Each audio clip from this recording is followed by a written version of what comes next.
for this bus because there's been construction going on there for a number of months now, and it's horrible. And these developers wish to make it horrible for another 3 years. So I would just say that, and this is maybe a comment to staff, get them to do it on their own property. I mean, if you look at the development at 25 Richmond, they're taking space on Richmond Road, but they also have space on Victoria and Lombard.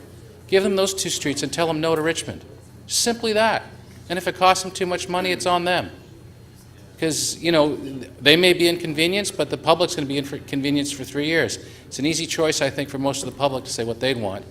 This is on the developer. He wants to build on that land.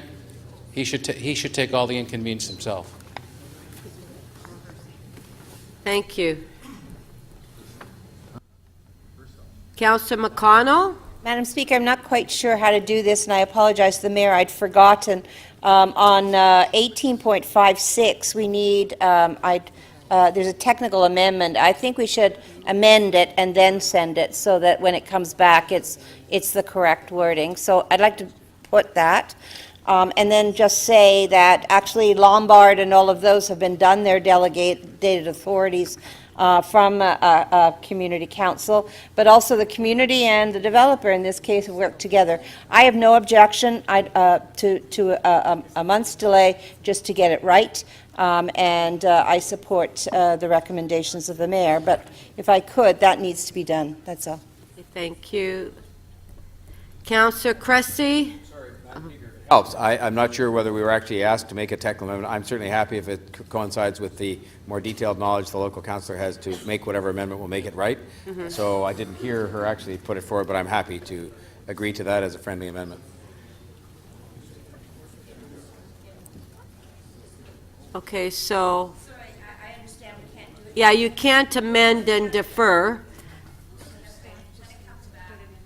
So staff will put it in the report when they report back, okay? All right, we got how many more speakers? Two. Councillor Cressy.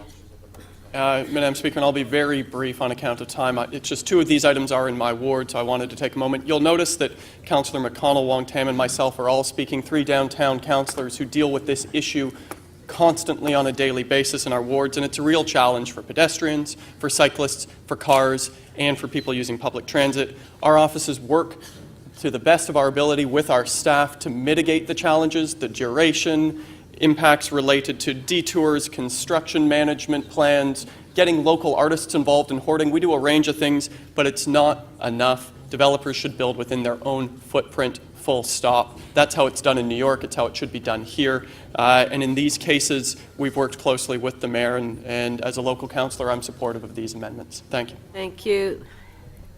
Councillor Wong Tam. Yes, thank you very much, Madam Speaker. And I will be supporting the motion to defer and to allow the city staff to have some more time to see if they can sculpt the hoarding and to pull it back off of the public right-of-way.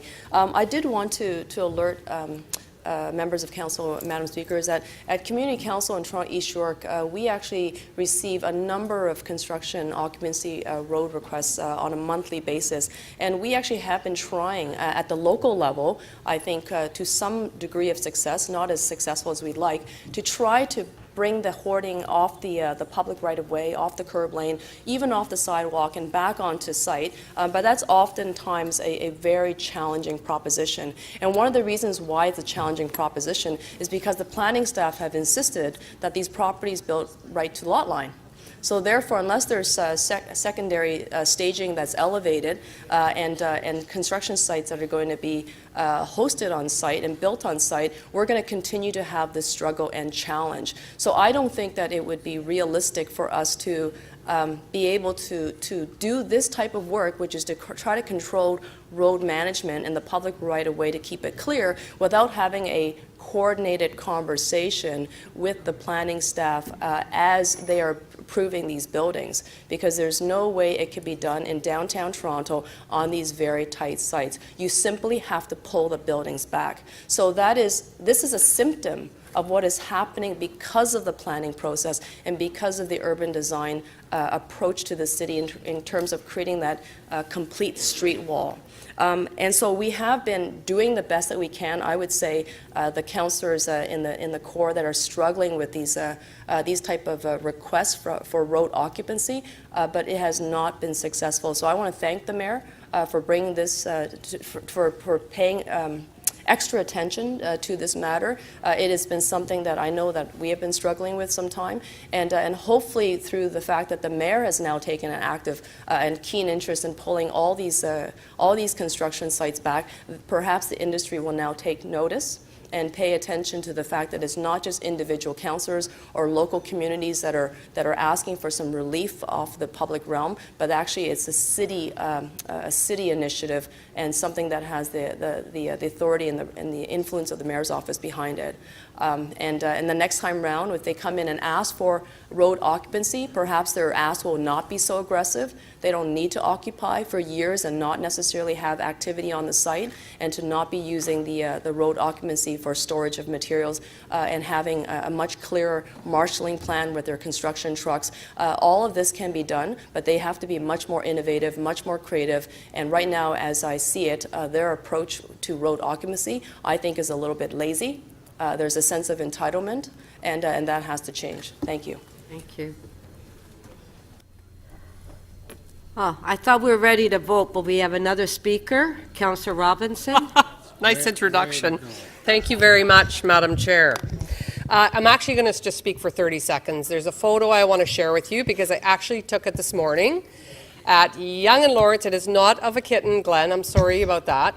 But when Line 1 was down this morning due to an issue, lots of people were out on the street, and this photo I would like to share with you, and also just thank the mayor for bringing this forward. I'm a huge proponent of addressing these types of issues.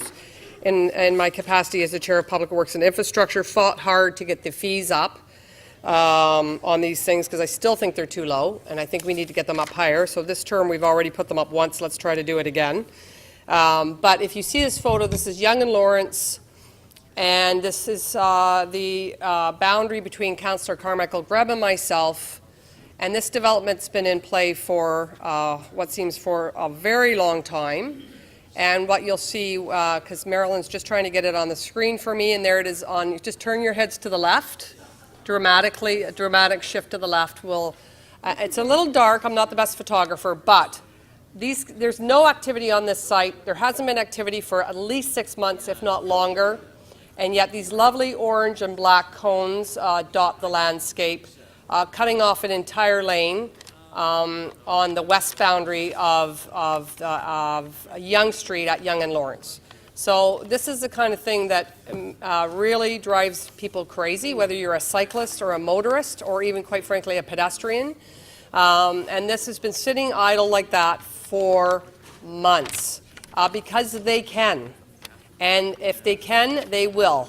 So I'm very pleased to see the mayor's initiative around this, putting these motions forward, and I fully support them.